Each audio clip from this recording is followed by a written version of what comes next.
fans for the fans. We are your home for Ohio State football coverage all year long. The Scarlet and Gray Podcast, a Network 216 production. Live weekdays on the Network 216 YouTube channel. Send us all your questions and comments on Twitter at VSG_podcast. Now, here are your hosts, Tyler Johnson, Jordan Dalton, and Nick Leisure. Good evening, Buckeye Nation, and welcome to episode number 36 of the Scarlet and Gray Podcast. I am Tyler Johnson, joined as always by Jordan Dalton and Nick Leisure.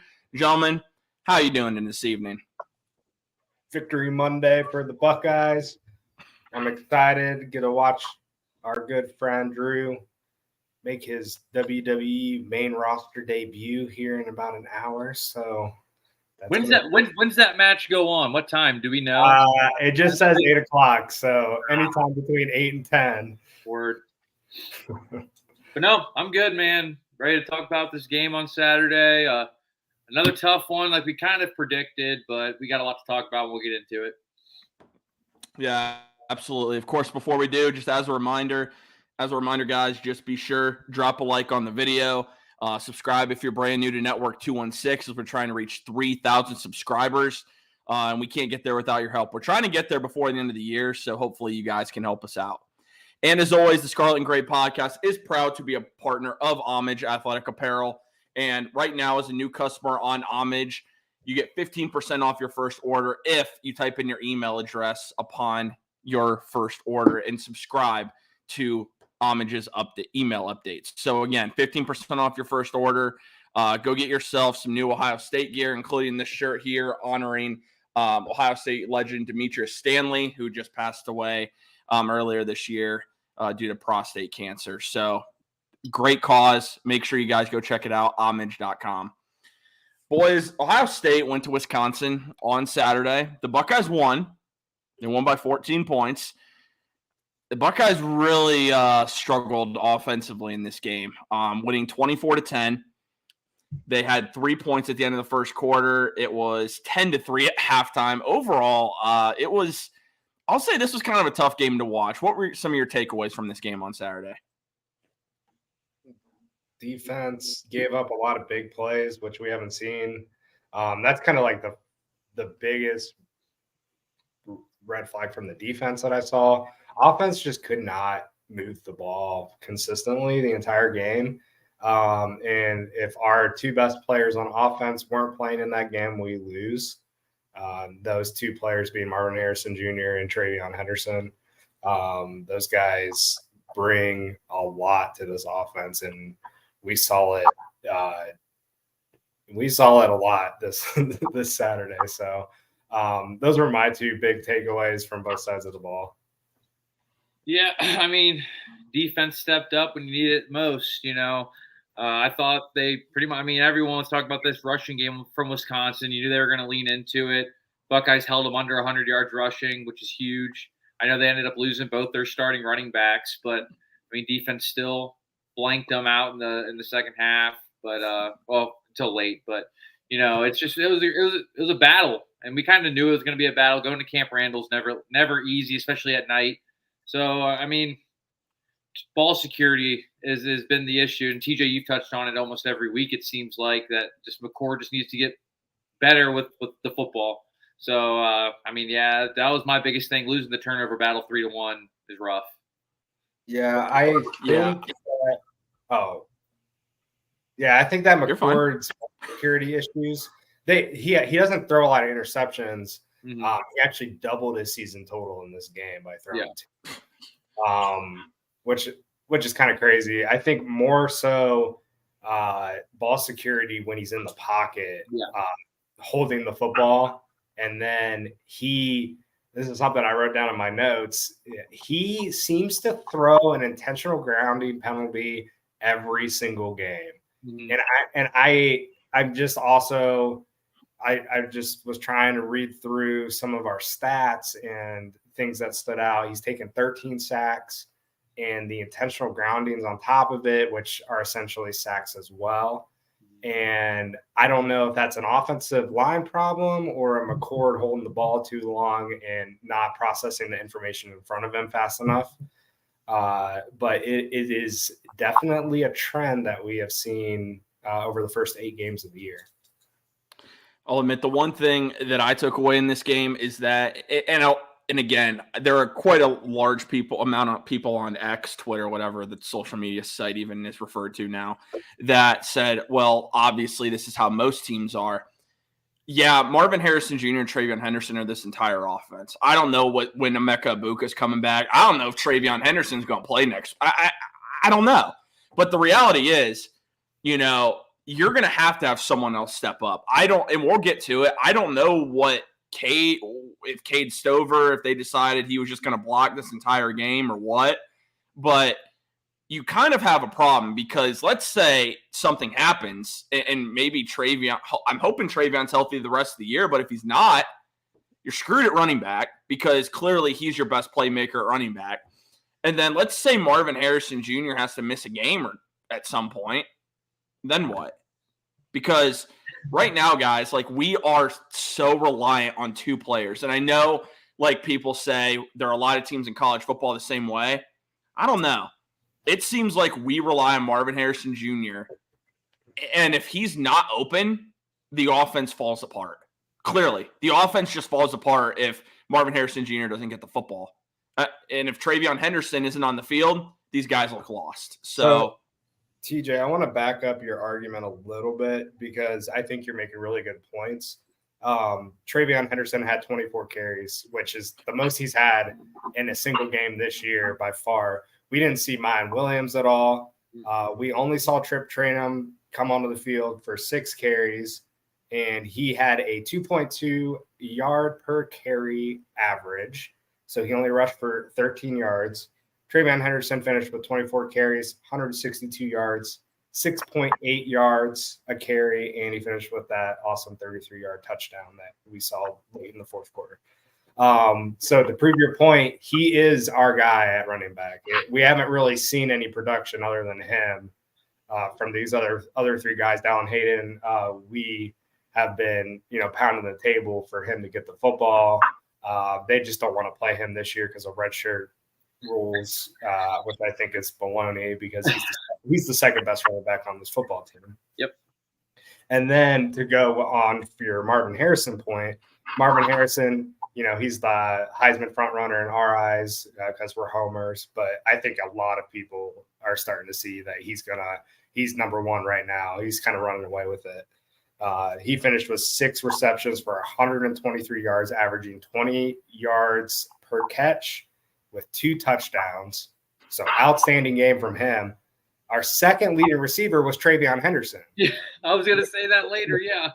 With 4 receptions for 45 yards. And honestly, probably should have had that touchdown on that wheel route in the end zone, too. Yeah, that he got absolutely. That would have been another one. So that would have been probably another 25 yards. And then we only had 2 other receivers catch a pass in this game. Mm-hmm. Fleming caught 2 for 19. Tate caught 1 for 14. And then G. Scott caught 2 for 18. Chip Trainum caught 2 for 7. So there's no help in this wide receiver core right now. And I personally, I don't think it's the wide receivers as much as it's Kyle McCord getting them the football. Yeah. And I think there's a lot of I don't even want to say problems, but I think he kind of focuses on trying to get Marvin the ball. Yeah. And I mean, I would too. Yeah, if he's open, throw it. But the first drive of the game, first quarter, he had that rollout when we were in the red zone. He threw the interception, trying to get it to Marvin in the end zone. Mm-hmm. And that was the first interception of the game. And then I think later he was trying to throw it to Marvin again and threw another interception. Yep. And so I think he's kind of just keying Marvin every single play. Where's Marvin at on the field? And all these. I know you guys know, but it's very similar to like the Baker Mayfield Odell situation where you're like, man, I got to get this guy the ball. Like he's the playmaker. Got to get him the ball no matter what kind of situation. And it just leads to these forced throws. And it doesn't seem like this offense is flowing naturally at all right now. No. At all. I think, JD, I'm going to take this a step further. I'm to the point, and and if it comes to this, I'll admit I was wrong. I'm not there yet. I'm getting to the point where I'm worried about the quarterback position because you're at a point in the season because, listen, okay, Penn State was a great defense. So I'm kind of writing that one off. And you had the game against Notre Dame where he led the game-winning drive, which was great to see. I have yet to see progression in him getting better throughout the year. I figured the more reps he got, he would start to get better. We'd start to see some things he's doing better. There's nothing that he's really improved that I'm seeing. He's focused so much on Marvin. He's not going through his other reads whatsoever. It reminds me, we're all Browns fans here, of P.J. Walker yesterday. He's predetermining where he's going with the ball before he even snaps it. He knows where he's going with the football. It's rare that you see Kyle McCord go through more than one progression. And right now, the problem is he doesn't trust his line or whatever the case may be. It's concerning to me because I'm not seeing a guy that's progressing he's not getting better. I'm not seeing it. Like Wisconsin, they have a solid D, but dude, like this week I need to see something. And I know it's Rutgers, but I need to see some level of an improvement. Rutgers is going to be tough, man. 6 wins, man. They have 6 wins. Like Milano's going to have them ready to rock, bro. That game makes me nervous, low key, because it's all road. I mean, and we knew going into this Wisconsin game that Wisconsin was going to be tough. Yeah, we talked about it on the preview show. I was not shocked that they were hanging in, especially at home, especially a night game. But I think the difference between Kyle McCord against Wisconsin, Kyle McCord against Penn State, Kyle McCord against Notre Dame, those 2 games before Wisconsin, like he didn't turn the ball over. And I don't know if that's if there's a correlation with him holding the ball and he's not throwing it and now he's getting sacked, or he's throwing these intentional groundings. So he's not throwing interceptions, but we're not profiting off of these possessions or red zone. So I think that he is, like you said, he's not progressing like we would hope. But I also don't think that he's hindering the team in a way where like we couldn't win a national championship with him at quarterback. Yeah. I think and the reason I say that is because of those other 2 guys, Travion Henderson, Marvin Harrison. Like they cover that deficit that we in college football. Like if this was the NFL, is completely like he's not our quarterback. But in college football, like 2 players can make or break your offense. And we luckily have the best receiver in the country and arguably top 3 running back in the country.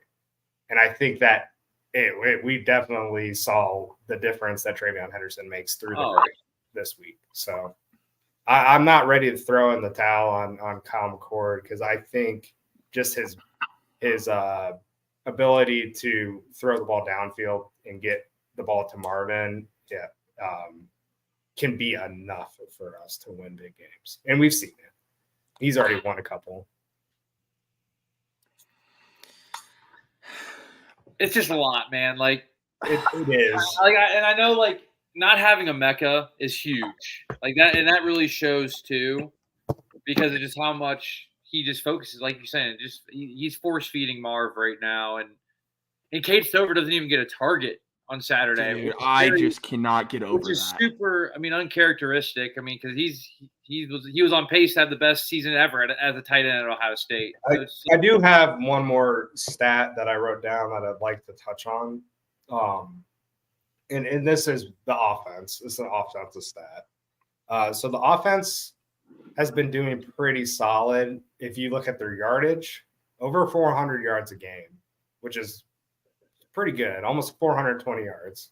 That's rushing and passing combined. The big thing is finishing drives. Yeah. Red zone possessions. We have 32 possessions in our 8 games. We are 82nd in the country in red zone efficiency. 82nd. Which is uncharacteristic too. 9 rush touchdowns, 9 pass touchdowns, 8 field goals. Yeah. And I mean, in years past, So we get to the red zone, we're scoring touchdowns in years past. And If we can convert those field goals and missed opportunities, because we have 6 of them that we just didn't score points in the red zone this year. Yeah. We haven't had like a whole lot of games where we're like blowing people out, these are close football games. So like if we down the stretch can take those opportunities, turn them into touchdowns, like that might be the biggest difference of anything, because that's missed opportunity. That's points that we're leaving on the field.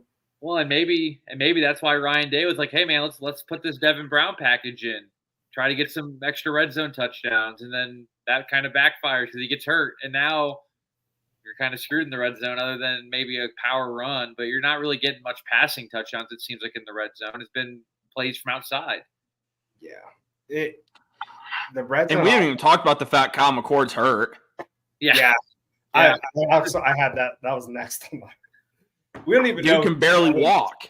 Like, do we have faith in Tristan Gebbia to go to Rutgers and win us a game? No. I don't have faith with anybody in that QB room to win us a game. I know what's rather roll Keenholz, dude. Just roll the dice and be like, "Hey, man, here's your time to show you belong." But yeah, I mean, we won't have an update on McCord until Saturday at 10 a.m. We won't wait till Saturday at 10:30. If so, I do have.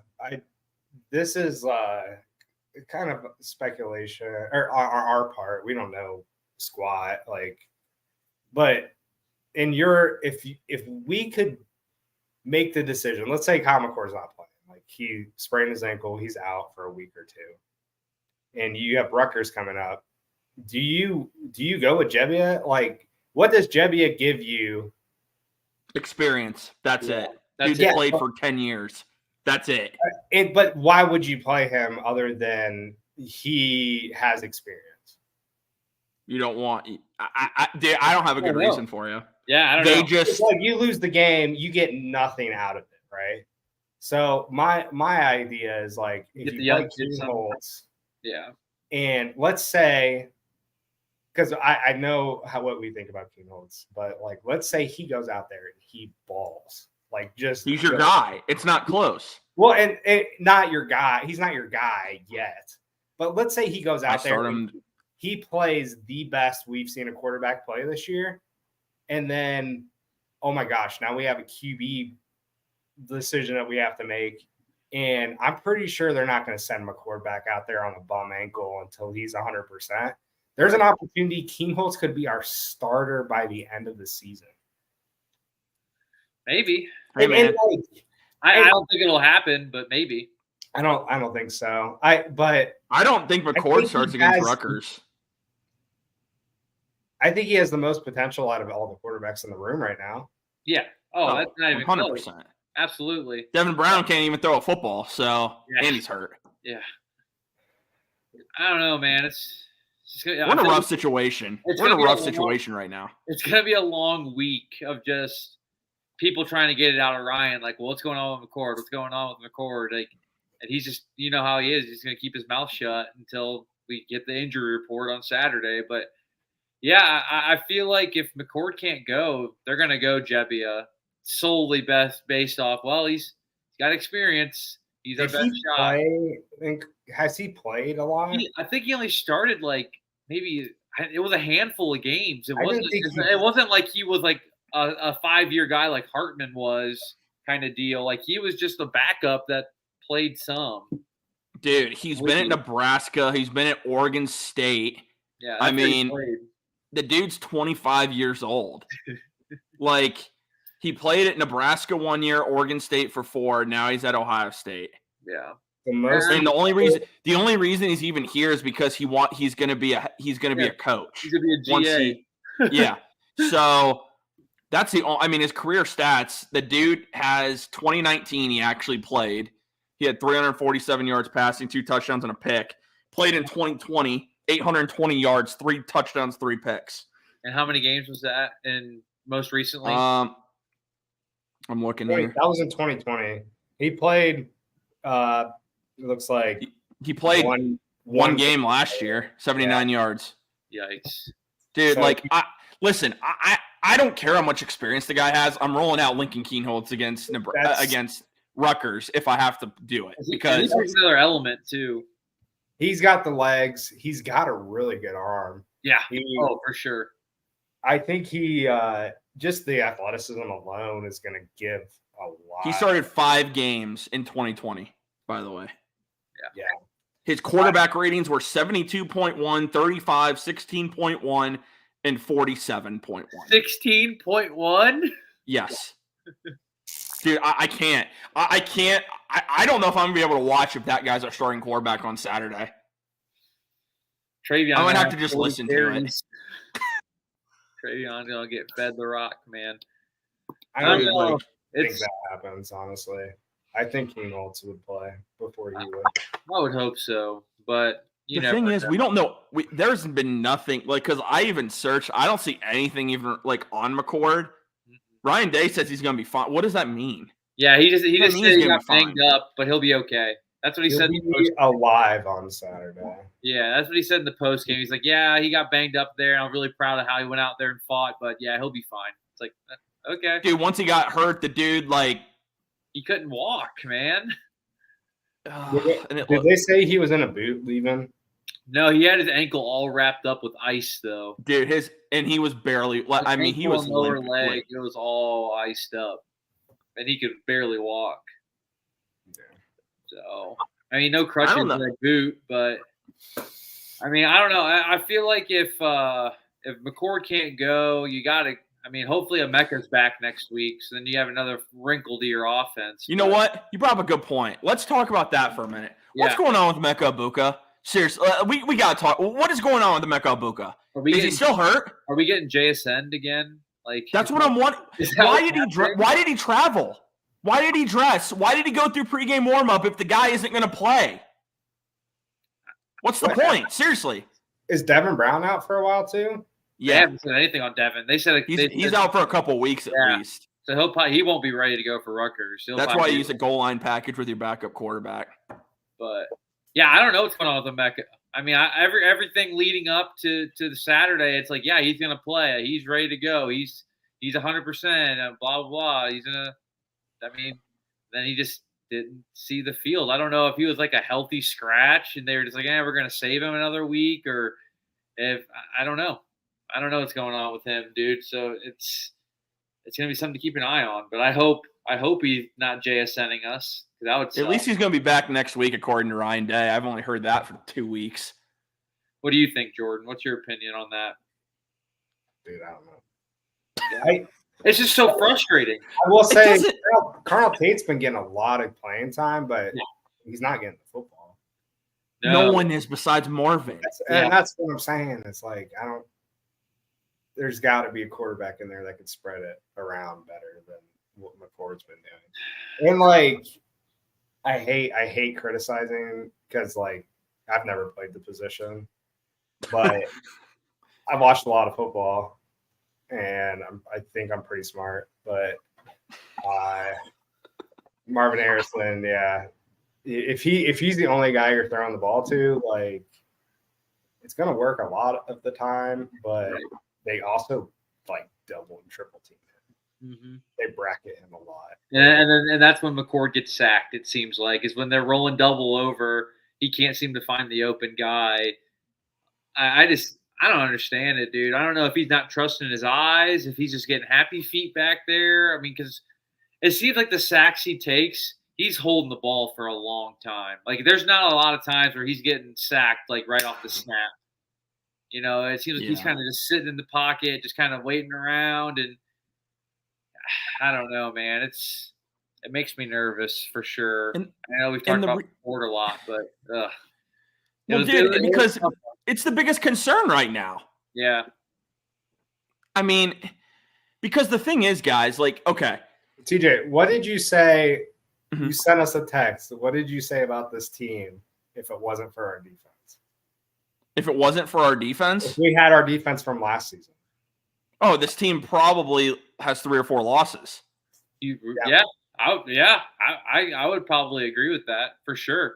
I think the defense has overperformed what we were expecting. 1,000%. Yeah, 1,000%. No doubt. The defense has been crazy, dude. Like year 2 at Jim Knowles, and you would think they'd been in the system a couple, like more than just 2 years. Like they're flying around and they run downhill and they tackle really, really well. Yeah, I think the big reason we keep talking about McCord, again, this is the main reason I have concerns. I wouldn't otherwise, but at some point, I'm expecting my quarterback that, again, first-year starter to improve. I'm not seeing it. Now, I'm not trying to compare the situation here. Carson Beck sat multiple years, pretty similar situation, sat 3 years at Georgia. The dude is out here balling. Okay, now Georgia does not have the weapons that Ohio State does. I believe that, at least.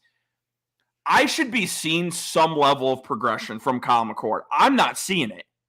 That's where I get worried. Because now we're expecting this guy to lead us to a Big Ten championship national title. And JD, this is the only – I disagree from this standpoint. I don't think with what Kyle McCord, if he doesn't progress, you're not winning a national title. He has to improve. Because you're going to get to the college football playoff – and defenses are just going to they're going to key in on the run all day long with TreVeyon Henderson, and they're going to make Kyle McCord try and beat them.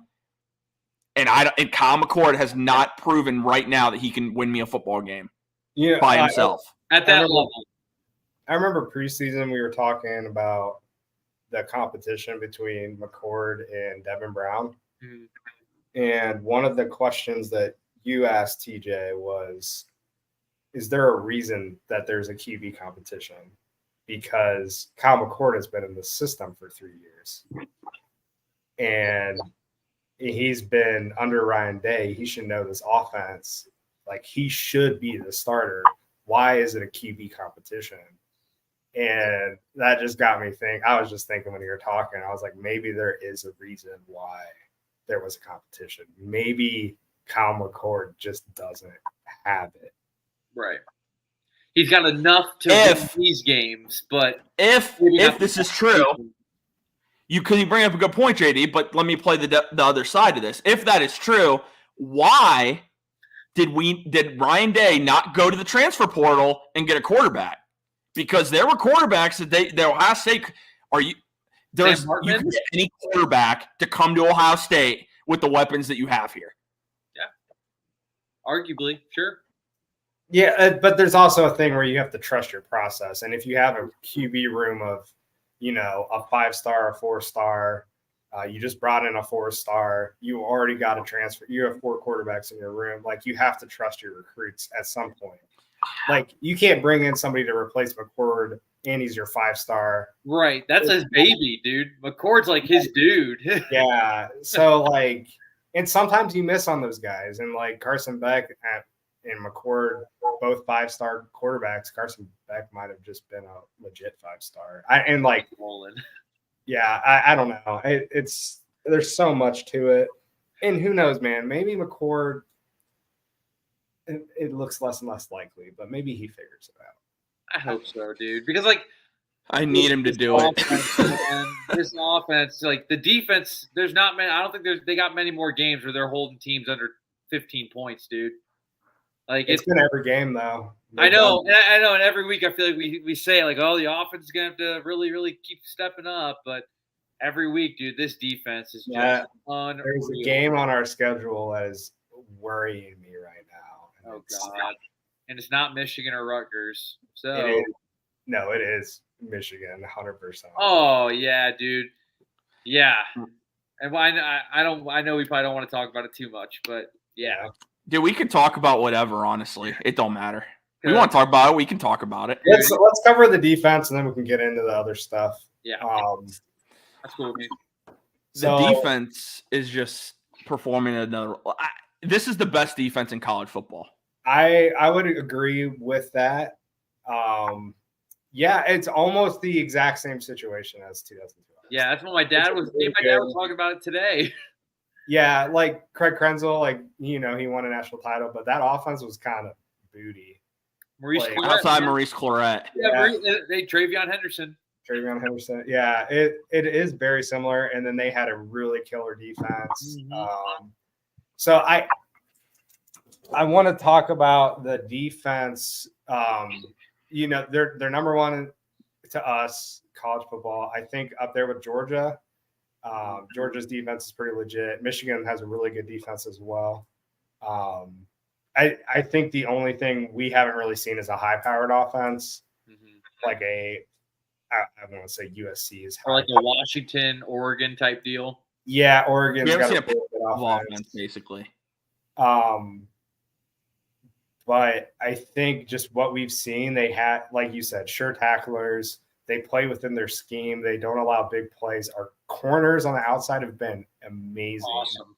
Like even the guy like Igman Nosen, the transfer in, Jordan Hancock has been amazing. And they kind of slide Jordan Hancock in as like a slot nickel safety kind of role. Yeah.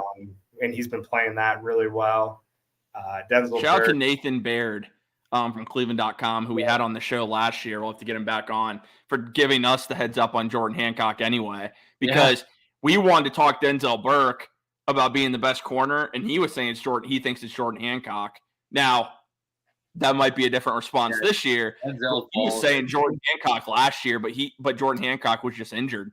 Yeah, and so Denzel Burke has played himself back into that conversation as a first-round pick, which is cool.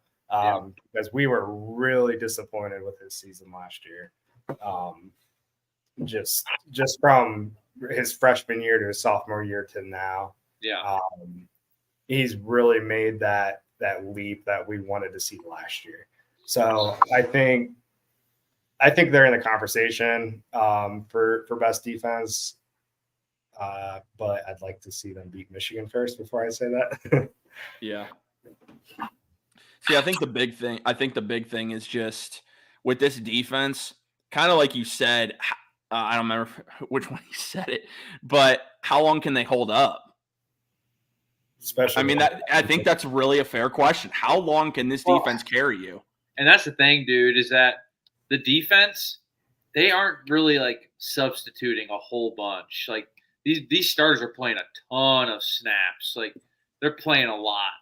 And you're not really seeing Steele or Tommy coming off the field much at all, which, I mean, you kind of need them on the field all the time. But it's like these dudes are playing a ton, and it just makes me nervous how we're going to look in the back half of the season. Because, like, it always seems like in the fourth quarter, we just kind of come out a little slow on defense. And that's when they seem to get a big drive and a touchdown. But other than that, they've just been lights out. They've been really fun to watch, I think. Silver bullets, baby. Tyreek Williams is playing All-American football too. Tyreek Williams, dude. What's crazy is we're living the same scenario with both football teams we root for. It seems like I was thinking the same thing, dude. The same thing. It makes weekends brutal right now because play has been not great. We can run the ball. Our defenses are really good. Yeah. It is brutal. It is brutal. Dude, it is brutal. It is. I mean, on the defensive side of the ball, this defense has just been at another level, and I think it really begins with the defensive line. I think the linebackers have been good, but that defensive line, I'll admit, I wasn't expecting the defensive line to be as dominant as they are. Yeah. And they have just been overpowering people this year. What is your opinion on sacks numbers? I know we had talked about it earlier in the season. It was a concern of yours. I had my opinion. I just want to hear what your opinion is updated. I'm still a little concerned about it at some point because I feel like you need I just think it's a huge part of the game. And when you don't get a lot of them, there are good teams that are eventually going to make you pay. Yeah. Is how I feel about it. And I think right now they're getting away with it. They do come up with them, though, when they matter. So I'll say that, which has been huge. But at some point, I want to see 4 or 5 sacks. I think you need that. And I think not only that, it's going to give your defense this defense is all the confidence in the world, but that's going to give me more confidence. Jack Sawyer needs that, I think. Yeah. JT needs to get some sacks. DNs need that. That's part of what is going to get them paid at the next level is sack production. Now, it's not everything, but a big reason teams look at you as far as the next in the NFL, you got to be able to get to the quarterback. And right now, you have guys that are generating pressure, which is great, and it's causing problems. But at some point, you want to win a national championship, I think that number has to pick up. Personally. That's just how I feel. I feel like go ahead. I was going to say, I really feel like we don't really bring a whole lot of heat until like the second half. Oh, dude, you just read my mind. I feel like the first half we're rushing 4 guys and just hoping they get some pressure, but then second half we come out we blitz like every play, especially in the fourth quarter. Yeah, I mean we're bringing safeties a lot in the fourth quarter. I've noticed, like even Hancock had a sack on Saturday. Yeah. I mean that's when they really turn it up late. I think it's when those DNs and D tackles start to get a little tired. They're like, okay, let's bring in some pressure from somewhere else, and just try. I think they're just trying to force the ball out quickly, especially against teams that can't really throw the ball well to begin with. They're really just kind of letting them kind of settle in a little bit in the first half, and then second half is when they're like, okay, time to turn it up, and then they make them really uncomfortable, and then things just go badly for the other team's offense. Is what I've noticed anyway. I know I'm sorry for stealing your thunder, George. You're good, man. No, I mean, and I think, again, they're getting it when it matters. If that stops happening, then I'll be a little bit more worried. I think it's just such a huge part on the defensive side of the ball. I really do. That's just my personal opinion. I just think it's a really big part of the game is being able to get teams behind the sticks. I would like to see some more turnovers.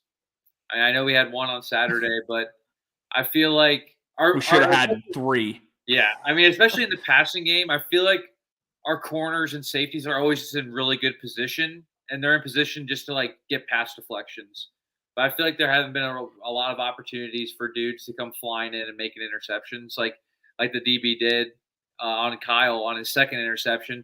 That dude left his guy and came flying on Marvin and picked that thing off. And I just don't really think we've had the opportunity to see that from any of our DBs yet. It just always seems like they're in great position to kind of bat the ball away instead of taking it away. That's the next step Denzel Burke needs to take right there. You want to be the top corner in the class? Generate some interceptions. Yeah. He's already going to be a first rounder. But if you want to take that level, that next level, what got Denzel Ward drafted at 4 overall, you have to be a playmaker on the defensive side of the ball. You have to be able to intercept the quarterback multiple times in the season. If Denzel Burke can do that to close out the year, he's probably going to go in the first top 15 picks. So for sure, I agree though. You got to force more turnovers. Only complaint I have about the defense, just force more turnovers. Yeah. It's kind of hard. It's again, we're nitpicking on the defensive side of the ball. That's because the offense has so many issues. The defense is nearly. It was we don't force a lot of turnovers, but we sure force a lot of punts. Yeah. Yeah. Absolutely. Good way to look at it. It's a good way to look at it. All right, we got about 15 minutes here. So the college football playoff rankings are supposed to come out tomorrow, I believe. I could be incorrect on the exact. Yeah, I think it's tomorrow. Yep. So we're gonna give our 4. But first off, is there? I'm trying to think of the way to word this. Do you guys think the rankings come out too early? The first one. Do you think it should be coming out later in the year, or are you good with where it comes out? Every week, all season. Do you really? Are you just being a jerk? I don't actually have a problem with when they do it. it's pretty much it is a moot point until that last week though. So like, I think this is a good time to drop it. It kind of gives teams like motivation towards the end of the year, but how many teams? So they reveal the top 4, which is huge. The first 2 out, and then I think they do top. Is it top 25? Don't they? No, they do them all, and then they do 5 and 6. Yeah. Then they do well. If it's obvious for number 1, they normally will just unveil it. Yeah. And then they'll go. Yeah, I think they do. Yeah, all 25. We're only going to do the top 6. Top 6. Okay, cool. That's what I like down. But, so before we give ours, Real Browns fan 32 says Georgia, Florida State, Ohio State, Washington. Okay. So first off, whoever wants to go first, either one of you guys want to go first, and then kind of explain your thought process behind who. Yeah, Nick, you can go first. Sure. Kind of explain your thought process with who you picked. Do you want me to start at 4 and work my way up? I'll do it. Start off at 6 and 5. Okay. Yeah, just because those are the ones that are all right on the fringe. Right. So I know this is probably gonna be an unpopular opinion, but I got Alabama at 6 right now, just because of how well they've kind of turned it on. I mean, after that loss to Texas, I feel like there really hasn't been a game in doubt for them. And I think Saban's got them kind of playing really, really well right now. So I got them at 6. I have Washington at 5. I got Washington at 5 right now. I know they're undefeated. Gutted out that win against Oregon at home.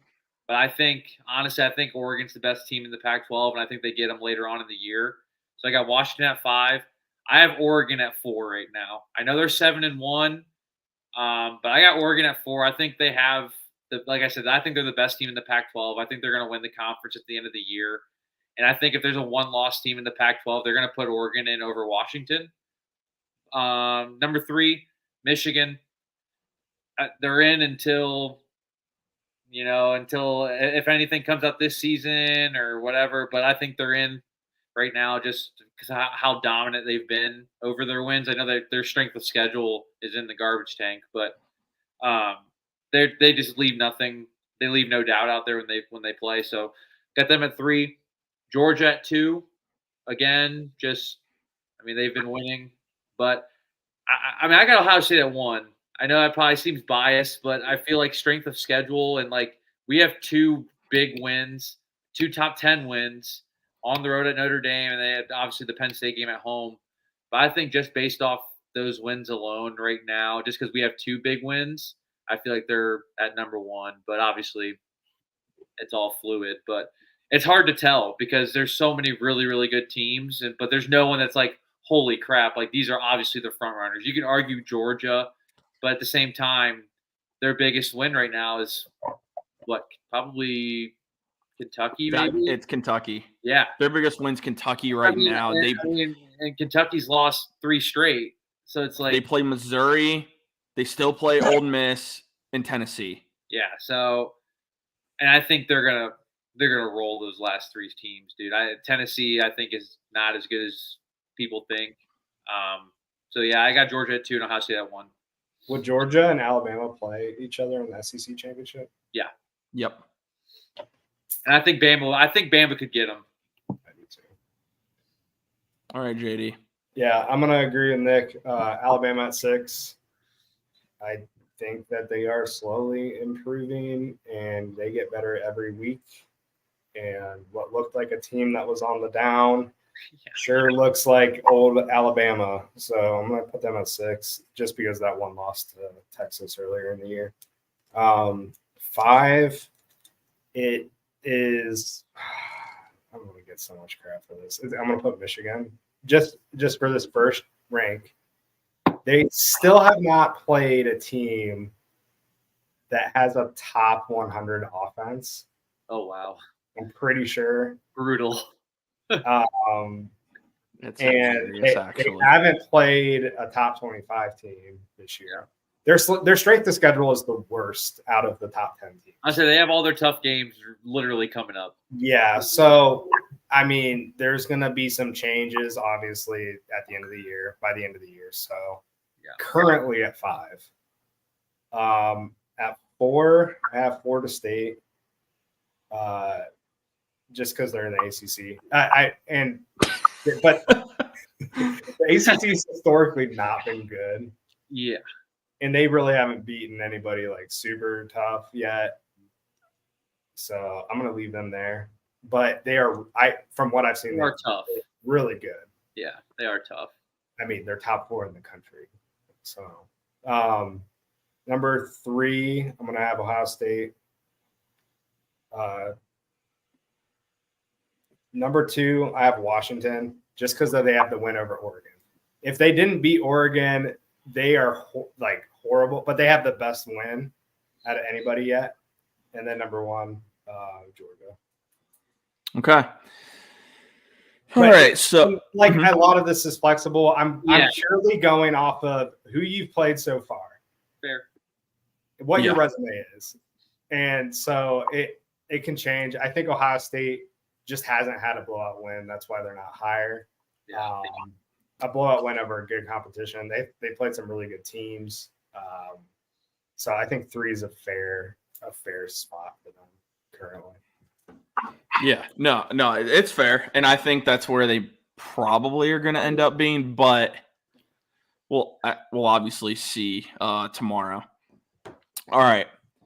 Number 6, I'm also, you know what? At number 6, I'm going to go with Texas because right now, I just think if they can wait till they get Quinn Ewers back, they just keep winning. I mean, they're on a course right now.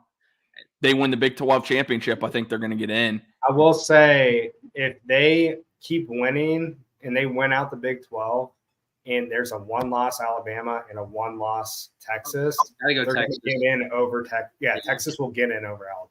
Just as they should. Bro, they have the head-to-head win. So, dude, and that Malik Murphy dude is a dog, low key. He's a dog. Dude, he's a dog, low key. They got a TV room there in Texas. Holy cow! Arch Manning. He go transfer. Yeah, probably. Seriously, probably will transfer. All right, number 5. Again, this isn't biased. It's just Michigan hasn't played anybody. That's what I'm saying. Why are they ranked at 2? Because they're Michigan? Jim Harbaugh's out cheating. So, what are these guys doing that's actually proving they're good? Nothing. I mean, Michigan's they're winning their games by a lot. So they're blowing everyone out. Yeah, they're blowing everybody out. But I think I agree. I just put them in there for just because. Until they get a good win. They haven't proved to me that they're that great. They're not battle tested. They're going to go in. I mean, they have Penn State this week, right? Is it this week? This week or next week? I think it's this week. Yeah, that makes sense. I think it is. Michigan plays. Nope. Next week. Who does Michigan have this week? Illinois? Purdue. Oh. That's right. That's a tough one. Michigan plays Michigan's schedule until the Ohio State game is at home against Purdue, at Penn State, at Maryland, and then against the Buckeyes. I mean, that's 3 losses in a row at the end of the season for them. That's what I'm saying, man. That's crazy. And we know Maryland's just taken a dive ever since they played Ohio State. Yeah. But yeah, it makes me sad too because anyway, that's whatever. All right, so I got Michigan at 5 because show me something that proves that you're good. And apparently you have the Heisman Trophy front run. You don't, but whatever. All right. At number 4, I'm going to go with Washington because I have not been impressed the last 2 weeks. I just haven't. And they're in because they've beaten Oregon. That's why I have them even in the top 4 right now. Because you could make the argument Michigan because their wins have looked better, but they haven't played any top teams. So I got Washington at 4. At number 3, I got Florida State. Said it for a while. I said after they beat LSU, I thought Florida State has the opportunity to make the college football playoff. I was on the bandwagon based off what I've seen. I still am. Florida State is just – you got Keon Coleman at wide receiver. He is very good.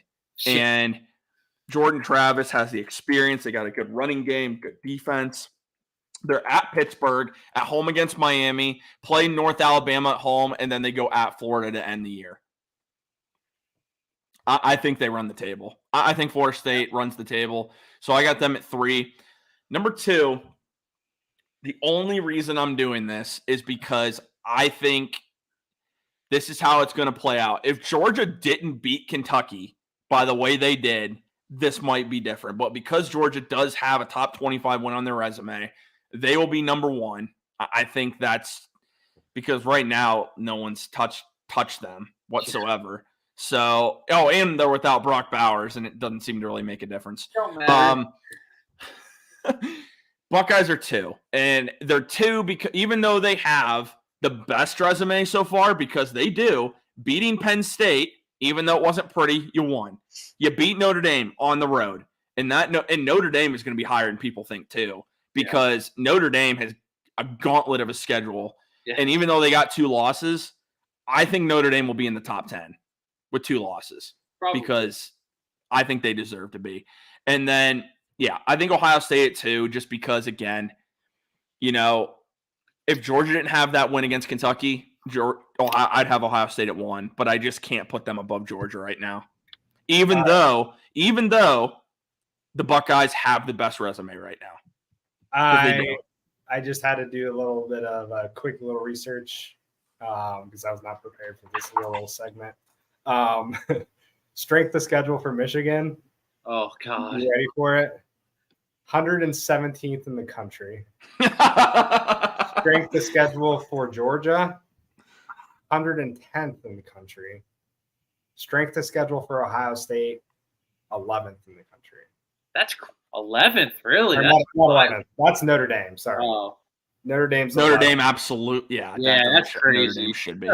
Michigan is 15, or Ohio State's 15. Really? Yeah, that's crazy. And so a lot of people are saying Ohio State could possibly be ranked number 1 in the college football playoff rankings tomorrow. Just based off of strength of schedule. And the 2. I don't want to be number 1, to be honest with you. I know. It doesn't matter. It's week 9, dude. It doesn't matter. You're right. It's more so that, like, sometimes when you get that, you get a little full of yourself. We got nothing to be full of ourselves for, man. I'm just telling you. Sometimes college athletes, man, sometimes that comes into your mind that you're just all that. And I just really hope they come out and just put a whooping on Rutgers, man. I really do. Do we want to talk about it? We got a couple minutes if you want to touch on it real quick. I'd like to touch on a couple things. Feel free. Why do Michigan fans think that it is okay?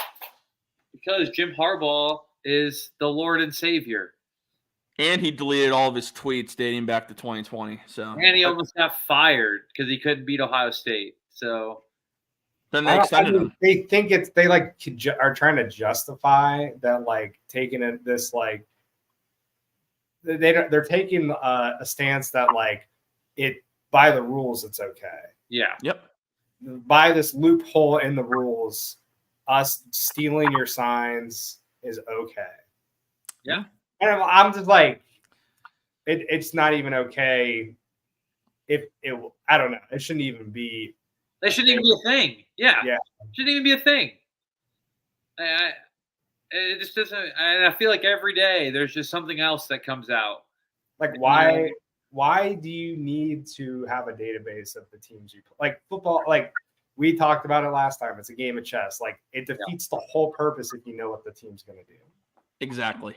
And did you guys catch Harbaugh's presser today? Because I didn't get a chance to see any of it. I just read a brief summary of it. It was nothing. There was nothing. Yeah. We're going to be fully cooperative. I'm aware of nothing. I can't talk about it. Yeah. I can't talk about it.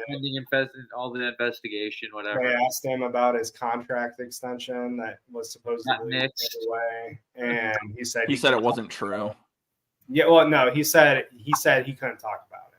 He couldn't talk about his contract. Someone tweeted like that from there that said it just wasn't true. That report wasn't true. So I don't know. Either one. I don't know. I'm not gonna really. I don't want to beat a dead horse on it, but I mean, there's nothing to me that says that they're gonna come out unscathed. Like everybody's just like, yeah, and there's not going to be any repercussions from this. Everybody being like the Michigan fans that we know. One in particular, he thinks. No names, please. I'm not dropping his name. We'll have him on the show at the end for. I don't know. I don't know if I have the mental capacity to do that, dude. She's gonna be talking so much trash. I love him so dearly. I didn't get to do the podcast last year with him, so I'm excited. Oh, I did. He actually was a lot more laid back than I thought. This year, though. I was telling my wife, I was like, yeah, our friend, who shall not be named, he is the most chill dude, non-confrontational. But when it comes to Ohio State, Michigan, he's for the worst. Some reason, he's the worst human being ever. He's the worst, bro. He will never stop not talking trash. Like, we don't even talk trash. Like, we're pretty chill. Like, we don't talk trash about Michigan. We're usually pretty much like, hey man, like Michigan's looking good, and he's always on. Like, yeah, I can't wait to whoop Ohio State's butt at the end of the year. Oh, every time, dude. I'm so glad you guys have Ryan Day. Ha ha ha ha. I know. God love him. Born on third base. Ha ha ha ha. Yeah, it took him a brutal, years, man. You know, brutal. But yeah, no, it doesn't surprise me though. It's gonna be fun to see. I mean, I doubt anything happens by the end of this year. Honestly, it'll be after the. And the only way it does is if the Big Ten gets involved. But why would they? Because the NCAA just drags their feet and everything. Well, and the one thing that was interesting is the NCAA was already been to Michigan to investigate. I wouldn't say that really surprises me though. But it seems kind of quick though. Like considering how slow they. Well, I mean, Harbaugh did have to. I mean, I know self-imposed, but it's like, dude, that man had a 3-game. Appreciate you tuning in. See a real Browns fan, 32. Go Browns and go Buckeyes. But I mean, it's not like he's the, just a saint. He already had to be out 3 games at the end of the year, so that might be why the NCAA is like already kind of been there, kind of deal. One of the arguments that they've been turning, this has been the Michigan cycle of, not our fault. All right, maybe our fault, but not really, not that big of a deal. Now it's a big deal, but the reason it's a big deal is because the NCAA has stupid rules. Yeah, and it's like we found a loophole, kind of. Yeah, so like the big thing is they're like, oh, the NCAA is. The NCAA is the problem, not Michigan. Like, all right, man. Like, everybody else, all the other 120, 130 teams can follow the rules. But not you. But not you. And then you just happen to have, like, your best 2 years, the last 2 years. Right. So, like, pretty the timing's just pretty sus. Yeah. Very. I'm excited. I will say, if nothing were to come of it, if they were just like, no punishment, whatever, I would say that's BS. But then I'd also be like, all right, like, I'm not going to die. Like, it's football. We're just going to move on. Yeah. Like, yep. All I know is that we just got to go up there and whoop their butts this year. That's it. If we lose that game, it's going to be. Oh, it's going to be awful. It's going to be awful. We're not going to hear the end of it. Dude, ever. From said friend, he will not let us unlive that situation ever again. It will be one of the worst experiences for us. He knows how many days it's been since the last time we beat them. Yeah, it's going to be brutal, dude. I don't know. 3 years in a row, dude. That's brutal.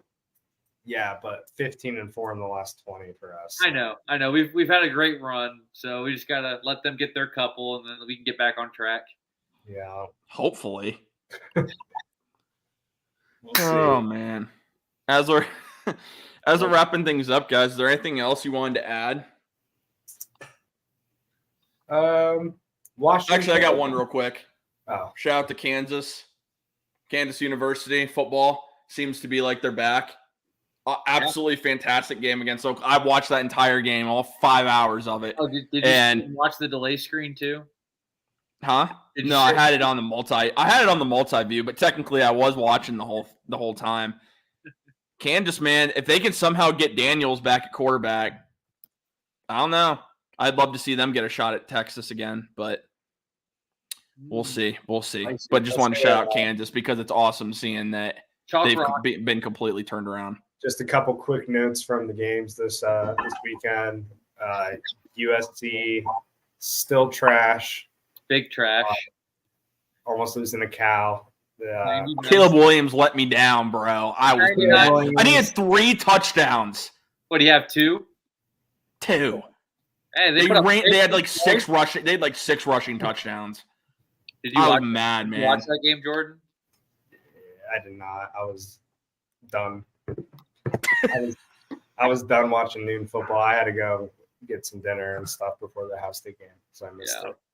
I was keeping tabs on the score. I was like, oh, they're gonna lose. It's poor Colorado. They're gonna get bowl eligible, dude. Are they gonna make it? Are they gonna miss it by like a game this year? I don't know. Deion's gonna go out and get a whole new offensive line anyway. So they had to win one of the last 2.